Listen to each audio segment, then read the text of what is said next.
tarde a todos. Bem-vindos a mais uma palestra de Ciência e Saúde em Tempos de Pandemia.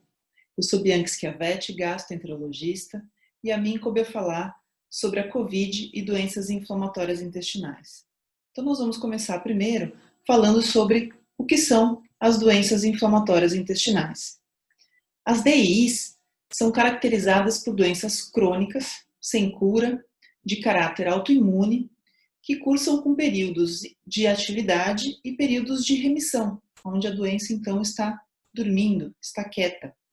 Essas DI, elas são basicamente divididas em duas doenças, a doença de Crohn e a retocolite ulcerativa. Alguns pacientes têm um difícil diagnóstico, ainda no início um pouco mais complicado diferenciar entre essas duas doenças, e nós classificamos então como uma colite indeterminada. Mas será que a doença inflamatória é uma doença rara?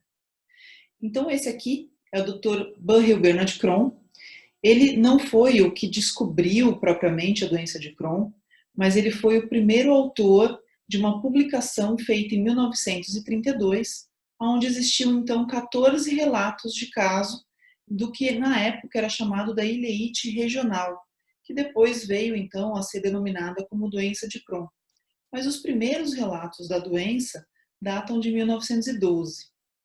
Mas quando a gente vai falar um pouquinho da incidência crescente nos países industrializados, a gente consegue ver que lá em 1859 a gente teve o primeiro caso relatado da retocolite ulcerativa.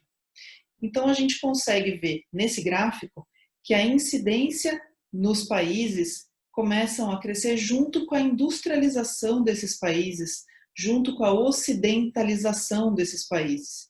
Então, os casos emergentes de doença inflamatória intestinal, eles vêm junto com a industrialização e a ocidentalização.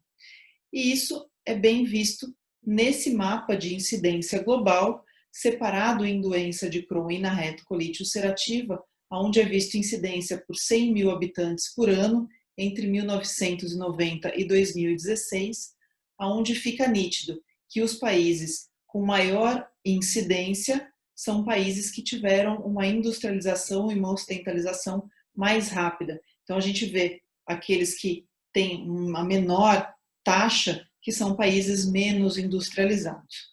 No Brasil, nós ainda não temos dados concretos epidemiológicos, né, de incidência, de prevalência da doença, em parte porque tivemos um atraso aí na nossa industrialização, e também em parte por falta de dados, de estudos epidemiológicos feitos em língua, no inglês, na verdade, né, em língua inglesa, publicações nacionais nossas em língua inglesa, então faltando.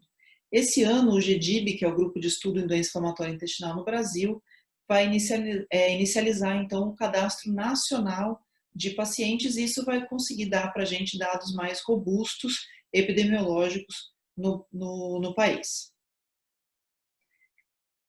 Epidemiologicamente, o que nós sabemos é que, apesar de acometer todas as idades, então, desde bebês até idosos, nós temos um pico maior de incidência em adultos jovens. Então, entre os 15 e 20 anos até os 35, 40 anos, nós temos esse pico de início dos sintomas mais frequentes e depois um segundo pico de incidência após os 50 anos. A doença inflamatória pode acometer ambos os sexos, mas nos últimos trabalhos nós vemos uma discreta prevalência nas mulheres. A causa, ela na verdade ela é multicausal, então nós temos o nosso chamado interatoma, ou seja, o paciente ele precisa ter um conjunto de fatores para desenvolver a DI. E qual é esse conjunto de fatores? Sabemos que o indivíduo ele tem uma predisposição genética.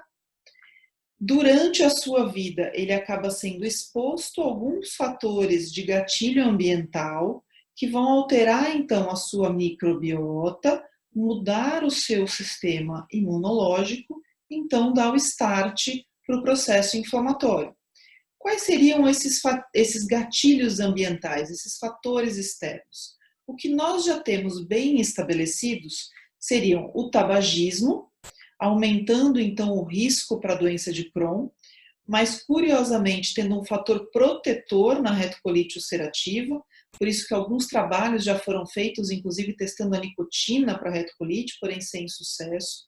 Alguns tipos de medicamentos, e aqui principalmente a gente faz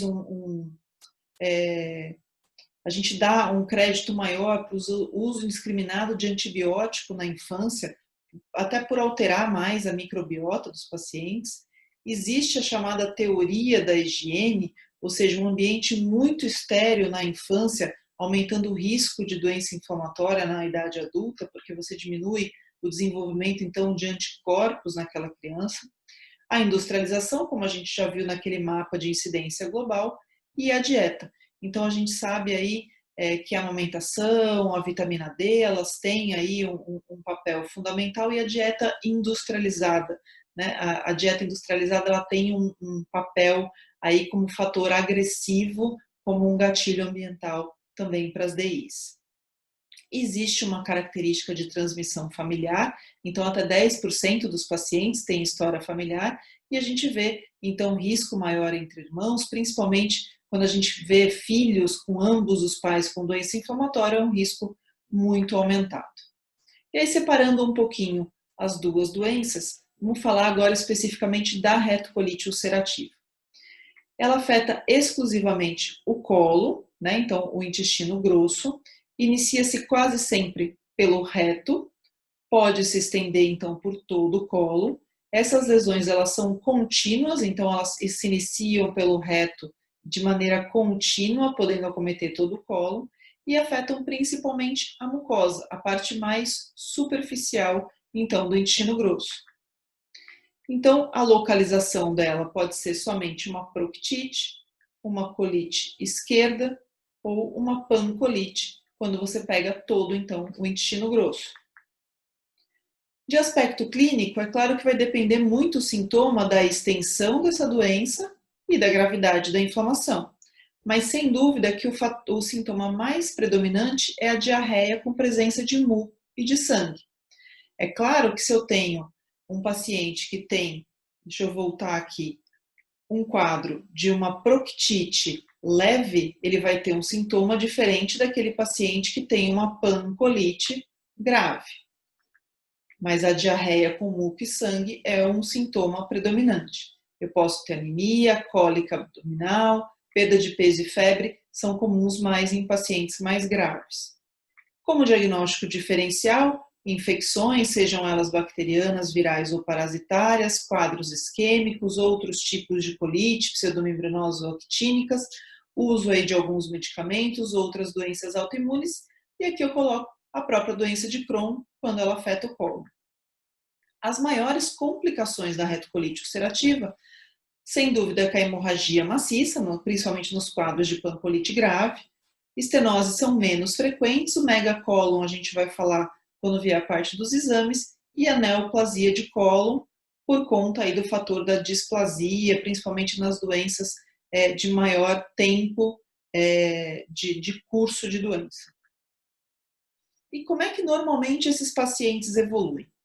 A grande parte desses pacientes, quando eu olho aqui, 55% dos pacientes com retocolite ulcerativa, quando eles abrem o quadro, eles começam aqui a atividade da doença, logo que eu instituo o tratamento, eles seguem muito bem depois do início do tratamento. 37% deles, então, cursam com aqueles períodos de atividade e remissão ao longo da vida, e somente uma pequena parte que tem ou uma doença de difícil controle desde o início, ou então eles começam com uma doença leve e se tornam graves depois. Então, a grande maioria desses pacientes, eles são pacientes mais fáceis de serem controlados no início. Existem critérios de gravidade, ou seja, alguns sinais que me fazem perceber desde o início que aquele meu paciente tem uma tendência a ter uma doença mais grave. Então, pacientes jovens que têm diagnóstico antes dos 40 anos de idade, pacientes que têm doenças extensas, que precisam de uso de corticoide logo no início do tratamento, que persistem sangrando apesar do tratamento, pacientes com úlceras profundas e algumas alterações laboratoriais também que me dão indício de critério de gravidade.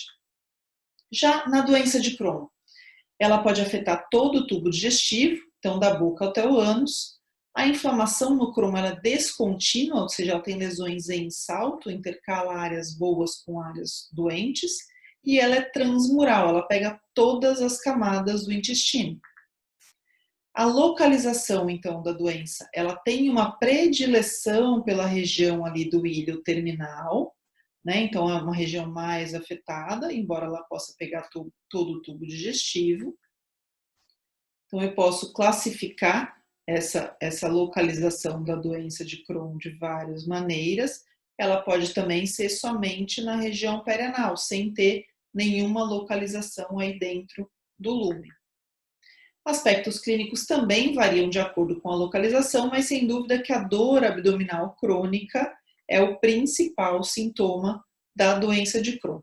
Muito comum também a presença da anemia, da perda de peso e aí às vezes febre também de origem indeterminada. As lesões perianais são comuns no Crohn, a diarreia é menos frequente, mas também pode acontecer, principalmente quando a doença de Crohn acomete a região do colo. Diagnóstico diferencial, o linfoma, principalmente quando a doença acomete o intestino delgado, alguns quadros de infecção, a apendicite, que também pode ser o quadro de abertura da doença de Crohn, a retocolite, como a gente falou também aí no vice-versa, a doença celíaca, intestino irritável, aí entra alguns outros quadros de diagnóstico diferencial. Como complicações da doença de Crohn, então, quadro perfurativo, já que é uma doença transmural, as fístulas, os abscessos, as estenoses, como estão mostrados aqui na figura, a estenose e a fístula, e também alguns quadros de neoplasia menos frequente do que na retocolite. Aqui um quadro de perfuração do intestino delgado e aqui um quadro de fístula já com formação de abscesso na região perianal. Na doença de Crohn, normalmente o paciente se apresenta de caráter de doença com quadro inflamatório no início e, de acordo com o passar dos anos, ele acaba a doença levando para um quadro de doença penetrante e estenosante ou, às vezes, chegando aí a se apresentar das três maneiras com o passar dos anos. Também temos alguns critérios de gravidade, então pacientes também jovens, a doença perianal já mostra ser um quadro mais grave, as úlceras extensas e profundas, quando o paciente tem estenose ou fístula, quando há envolvimento, então, do trato gastrointestinal superior, quando o paciente tem muitas recaídas, um emagrecimento logo no diagnóstico, aqui a gente vai falar do granuloma, o tabagismo é um critério de gravidade e a obesidade também. Chamo atenção para algumas coisas em crianças e adolescentes. Existem algumas dificuldades nessa faixa etária, porque eles podem iniciar o quadro com sintomas atípicos, sintomas extragastrointestinais. Quando ela é exclusiva do cólon, às vezes fica difícil, mais difícil do que no adulto, a gente diferenciar entre Crohn e retocolite. Quando tem início antes dos 2 anos de idade, confundem muito com outras doenças de caráter genético. A mucosa do reto macroscopicamente normal, na retocolite ulcerativa atípica, e é uma doença crônica, mas às vezes pela idade do paciente a gente tem ausência de sinais de cronicidade da mucosa intestinal.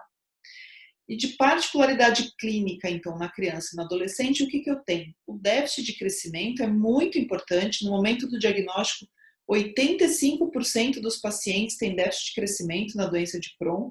Eu tenho que ver aqui atraso puberal em 25% dos casos e pode ser um caso de amenorreia secundária nas meninas, aí às vezes até pela própria desnutrição.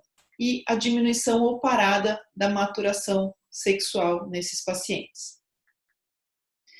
Como então fazemos o diagnóstico da doença inflamatória intestinal? Temos que montar um quebra-cabeça, juntar os aspectos clínicos, as alterações laboratoriais, os achados endoscópicos e radiológicos.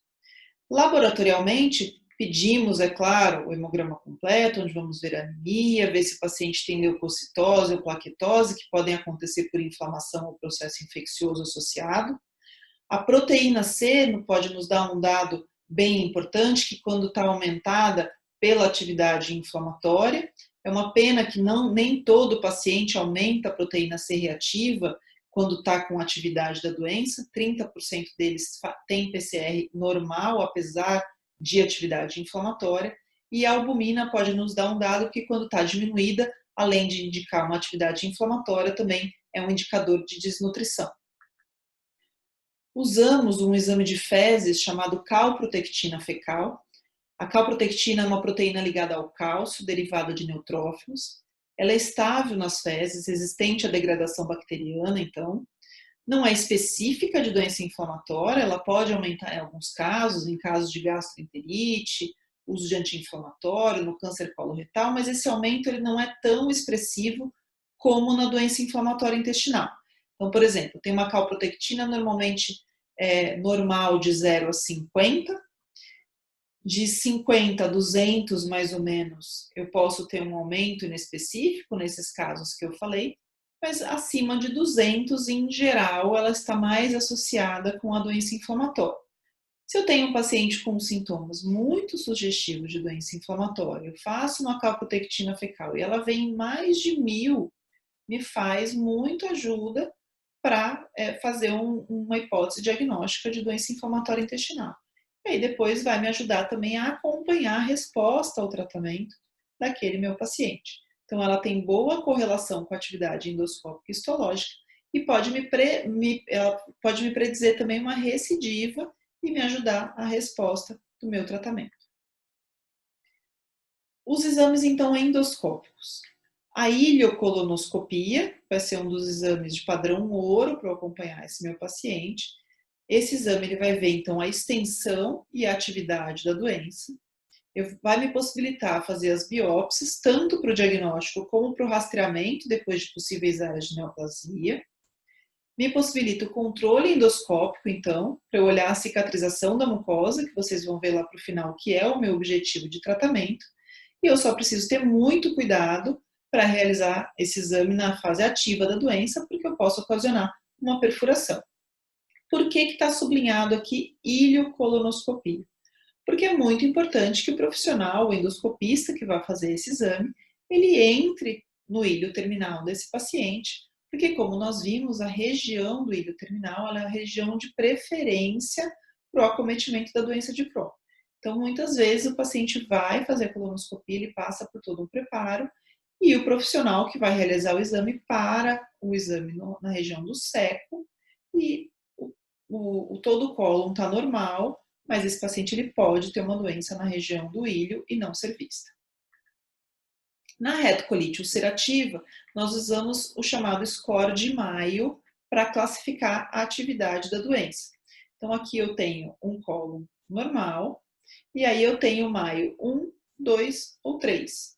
Então, no Mayo 1, eu tenho uma doença leve, onde eu começo a ter um ligeiro eritema, eu começo a perder o meu padrão vascular e tenho uma friabilidade muito discreta.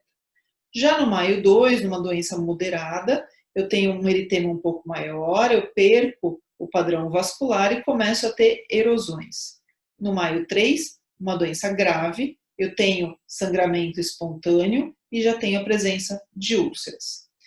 E aqui a formação dos chamados pseudopólipos, que também são uma característica endoscópica da retocolite ulcerativa. Já na doença de Crohn, a minha colonoscopia pode me mostrar um aspecto calceteado da mucosa, as chamadas úlceras longitudinais, que são úlceras profundas, serpinginosas. Na região do ilho terminal é muito comum nós vermos pequenas úlceras que parecem aftas, então nós chamamos de úlceras aftoides, intercaladas com áreas normais da mucosa. Histologicamente, a retocolite é mais característica de ter a inflamação das criptas. Então essas criptas elas ficam distorcidas, elas apresentam abscessos e a formação dos pseudopólipos inflamatórios. Já na doença de Crohn, o mais característico seria a formação de um granuloma não caseoso.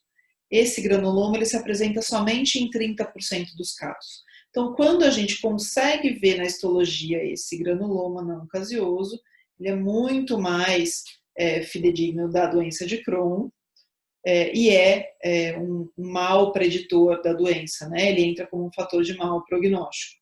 Também existem outras características histológicas, como a presença de úlceras aftosas profundas, as lesões vasculares obliterantes, mas sem dúvida que aqui o que mais chama a atenção é essa presença do granuloma não caseoso. Exames radiológicos podem ser usados, então, para o diagnóstico da doença inflamatória intestinal, desde raio-x simples de abdômen, e esses são muito utilizados na emergência. Então, aqui, quando a gente vê a formação de nível hidroaéreo no raio-x simples, mostrando, então, uma suboclusão, seria um caso de emergência. E como nós falamos, uma complicação da retocolite ulcerativa, isso aqui é o chamado megacólon tóxico. É quando a gente tem uma distensão do nosso transverso, mais de 7 centímetros, e aqui é um caso de emergência, muitas vezes é bem comum de ser aqui uma emergência cirúrgica. Menos utilizado hoje em dia, em alguns lugares do Brasil, dependendo do acesso a outros tipos de imagem, ainda se faz o enema opaco. Ele é um exame de raio-x contrastado, esse contraste ele é colocado via retal, e ele colore, então, todo o colo. Então, na retocolite, a gente pode ver a formação de pequenas ulcerações, a perda da austração do colo, ou até mesmo em doenças com um tempo mais prolongado, a formação, então, aqui do chamado microcolo. O enema opaco na doença de Crohn vai conseguir mostrar aquele padrão calceteado da mucosa que a gente vê na colonoscopia, chamado de cobblestones, ou a tubulização, então, do intestino, e até mesmo aquelas estenoses que a gente consegue ver bem marcado nessa foto. O trânsito intestinal também é um raio-x contrastado, mas para ver o intestino delgado. Podemos também ver a formação de fístulas, de estenoses e de úlceras. Hoje, da mesma forma que o enema opaco, usado em locais onde você tem acesso talvez um pouco menor a outros tipos de imagem que nós vamos falar para frente. Ressonância magnética na retocolite ulcerativa, ela é menos usada. Aqui a gente vê a perda de austrações do cólon e aqui um realce da parede do cólon inflamada.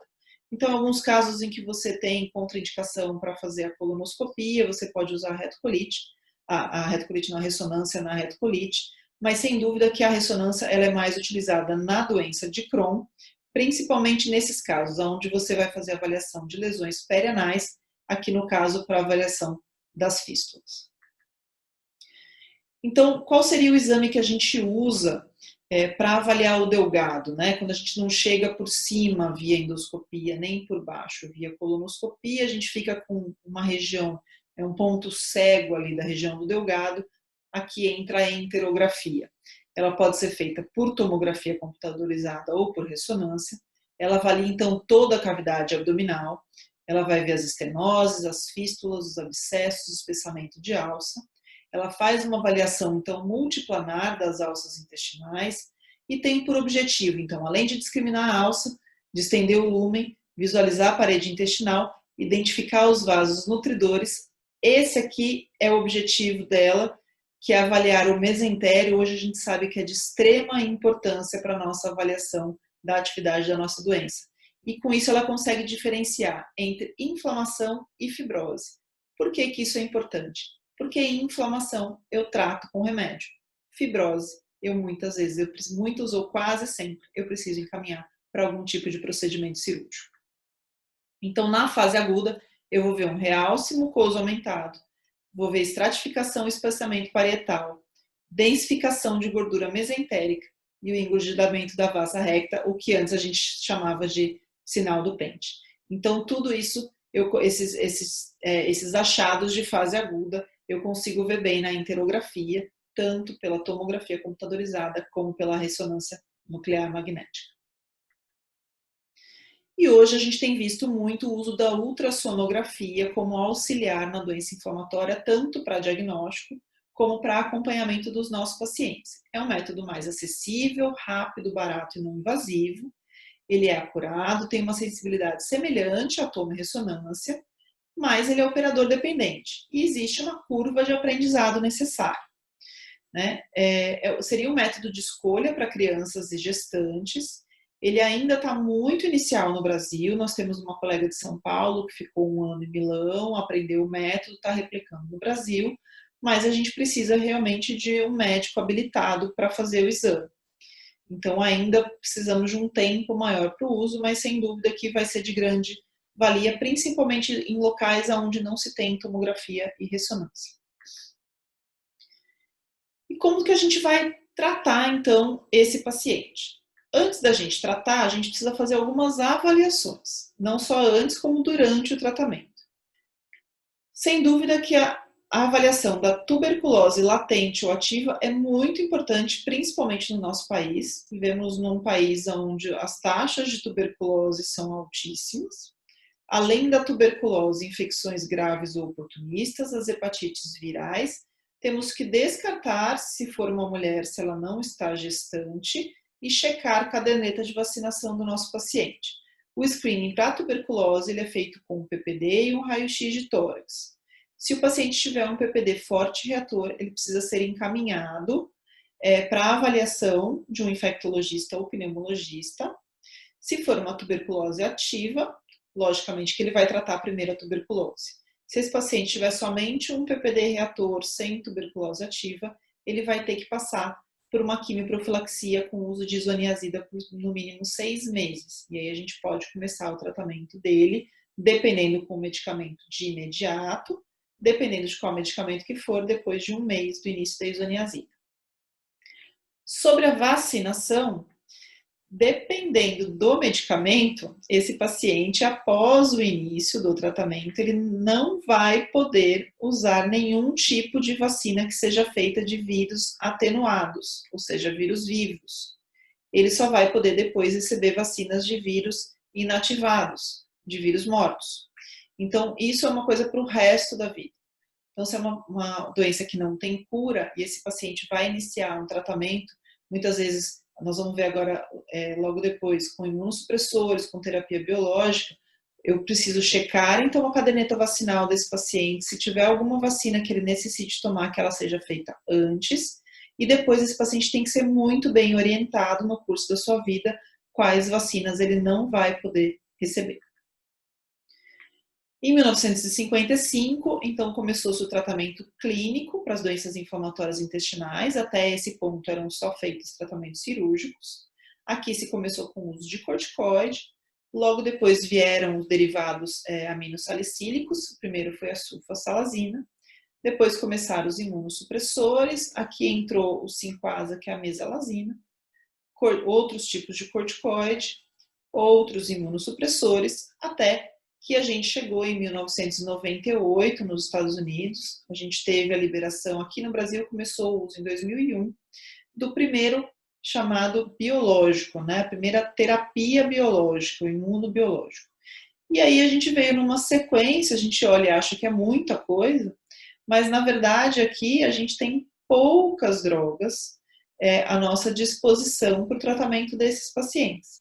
Então, na verdade, nós temos hoje 3 classes de terapia biológica que nós vamos ver, além dos imunossupressores.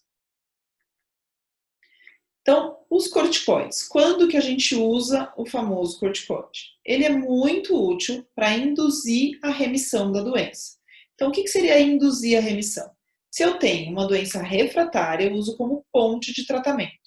Então, eu vou usar o corticoide por um período curto até que o meu paciente comece a tomar o determinado remédio, até que o imunossupressor faça efeito, até que ele esteja com o exame pronto. Então, ele é usado como ponte de tratamento. Ou então na fase aguda, para ter uma melhora mais rápida do sintoma, enquanto o outro medicamento está fazendo efeito. Aqui eu tenho que ter um alerta muito grande que o corticoide ele não deve ser usado como terapia de manutenção pelos inúmeros efeitos adversos que ele pode acarretar. Os derivados salicílicos, eles sem dúvida, a sulfasalazina e a mesalazina, seja oral em forma de enema ou supositório, eles são muito úteis no tratamento da retocolite ulcerativa em quase 70% dos meus pacientes. aqueles tantos que evoluem muito bem quando eu começo o tratamento. Então, eles servem para induzir a remissão em pacientes com doença leve ou moderada e servem também como terapia de manutenção. Eu só tenho que lembrar que na doença de Crohn, eles não devem ser utilizados. Exceção tem? Tem. Quando? Para induzir a remissão de doença muito leve restrita ao cólon. Só que isso não é muito a nossa realidade. O que varia na retocolite ulcerativa se é uma doença leve, se é uma doença moderada? A dose. Então, eu vou ter doses diferentes para induzir a remissão e doses para fazer a manutenção do meu paciente. Então, se o meu paciente depois ele volta a ter um pouco de atividade, eu vou aumentar a dose, vou baixar a dose, de acordo com como o meu paciente estiver. Os imunossupressores, então, eles podem tanto induzir como manter o meu paciente em remissão, só que eles têm um problema de uma demora no início da ação de 6 a 8 semanas. Então, aqui, muitas vezes, que entra o corticoide como uma ponte até o meu imunossupressor fazer o seu efeito. Eles servem também como comboterapia com o uso dos biológicos.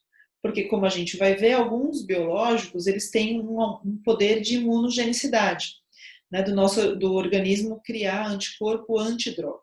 Então, às vezes, eu preciso associar um imunossupressor para diminuir a chance de fazer um anticorpo antidroga. Medicamentos, então, imunossupressores. O mais utilizado na doença inflamatória intestinal, sem dúvida, que é a azatioprina. Existe também o metotrexato, tanto na forma de via oral como intramuscular. Quando a gente usa na doença inflamatória, usamos mais a via intramuscular. O via oral ele é mais utilizado pela reumatologia. Lembrar que ele é proibido na gestação. E tem também a ciclosporina endovenosa, menos utilizada, são poucos os serviços que usam, é usado muito na retocolite grave, né, nas colites mais graves. Ano passado, foi aprovado para a retocolite ulcerativa somente as pequenas moléculas orais, que são inibidores da JAK, usadas tanto na falha da terapia convencional, como também na falha da terapia biológica. Nós temos um medicamento só hoje liberado, que é o tofacitinib, o nome comercial é o Xeljanz, também proibido na gestação. Então, o metotrexato e o tofacitinib são os dois medicamentos proibidos na gestação. Todos os outros podem ser usados. Antibióticos são usados quando se tem infecções associadas, na presença de fístulas e abscessos, em casos de pós-operatório. Aqui os que a gente mais usa são o metronidazol e o ciprofloxacin. Então, a terapia biológica. Essas são as 3 classes de biológicos que nós usamos. Anti-TNF, nós temos 4 medicamentos aprovados. O infliximab e o adalimumab são aprovados tanto para a retocolite ulcerativa como para a doença de Crohn. O certolizumab, ele é aprovado somente para a doença de Crohn e o golimumab somente para a retocolite ulcerativa. A anti-integrina, que é o vedolizumab, para ambas as doenças, e a anti-interleucina 12-23 para ambas as doenças também. Então, aqui vai depender muito do meu paciente, se ele tem outras doenças associadas, se ele tem alguma contraindicação, se ele tem alguma comorbidade. Não é muito simples, às vezes, a gente decidir com qual terapia biológica a gente vai iniciar o tratamento. Existem já algumas coisas bem definidas na literatura, como, por exemplo, o anti-TNF, principalmente o infliximab, nas doenças fistulizantes perianais. Nós já temos aqui o vedolizumab, já teve o primeiro head-to-head, né? O primeiro comparador direto com superioridade sobre o adalimumab na retocolite ulcerativa. A gente já sabe, por exemplo, que o ustekinumab responde melhor à falha depois de um anti-TNF. Então, assim, existem já alguns trabalhos na literatura que ajudam nessa escolha, né? Mas muitas vezes ainda é difícil a gente tomar uma decisão de como que nós vamos tratar esse paciente, não é uma receita de bolo para isso. Quais são as estratégias, então, que nós temos para decidir como que nós vamos fazer para iniciar o tratamento? Inicialmente, existia uma estratégia ascendente chamada de step-up, em que você começava com as drogas não mais fracas, né? Mas as primeiras medicações aprovadas ou usadas, descobertas, e depois você começava, não deu certo, você usava a próxima até você chegar no biológico.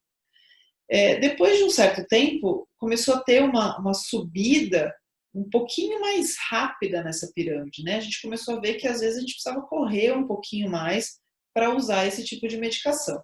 E a gente começou a fazer então o step-up acelerado.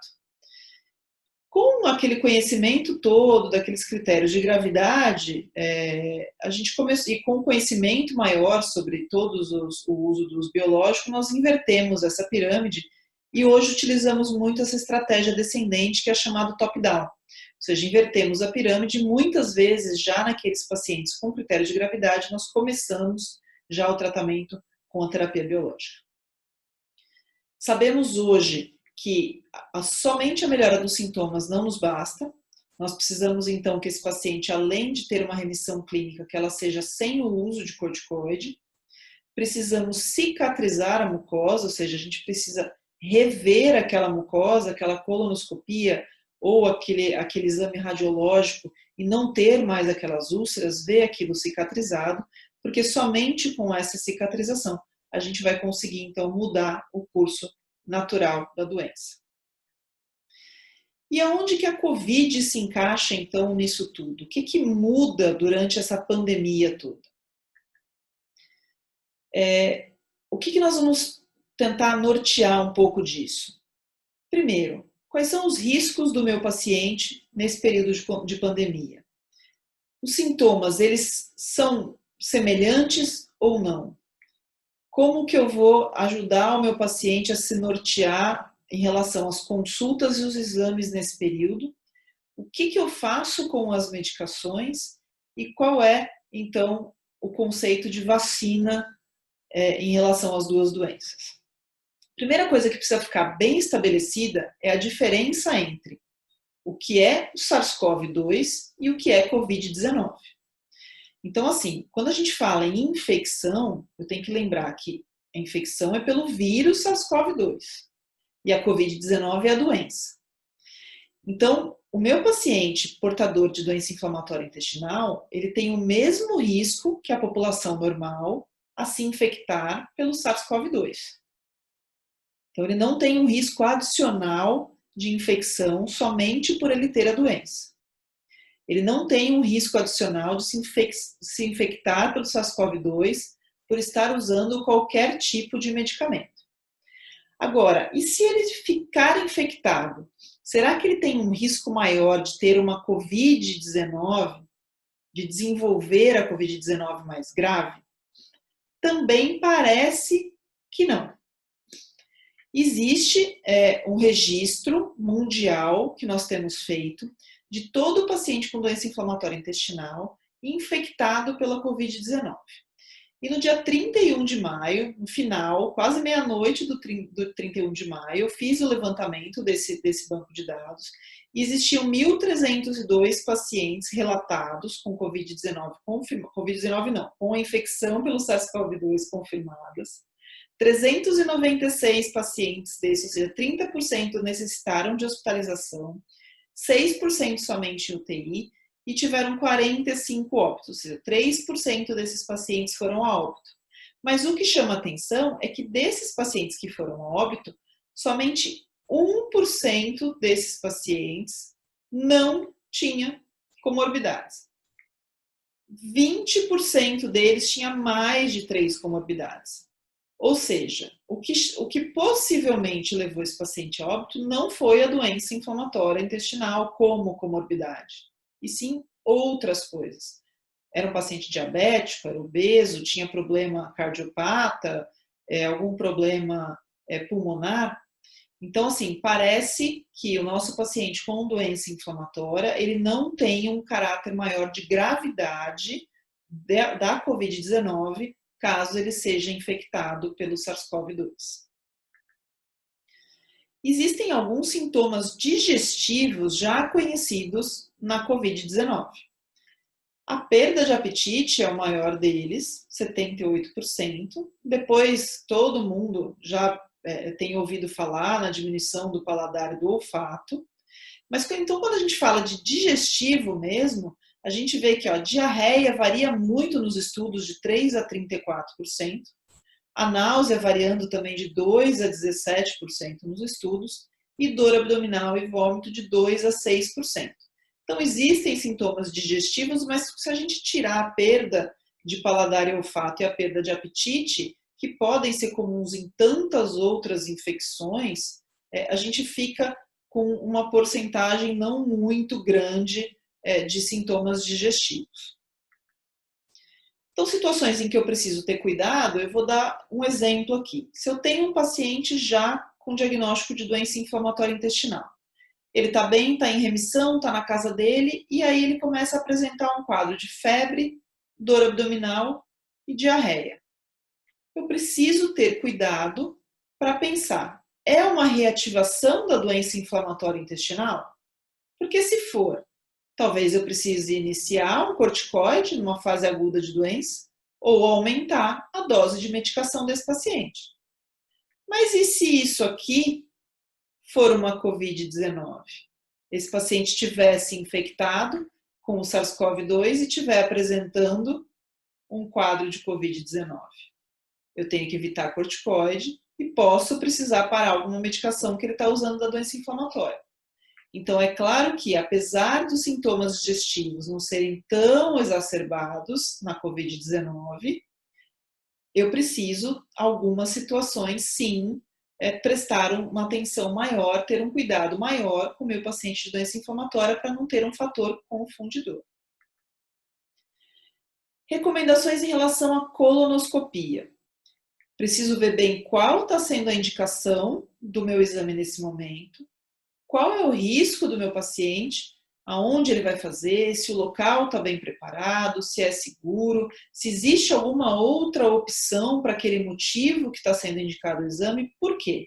Porque hoje a colonoscopia é considerada um procedimento de alto risco. A gente pede, então, para que ela seja postergada nesse momento, se possível, e deixamos o exame para algumas prioridades.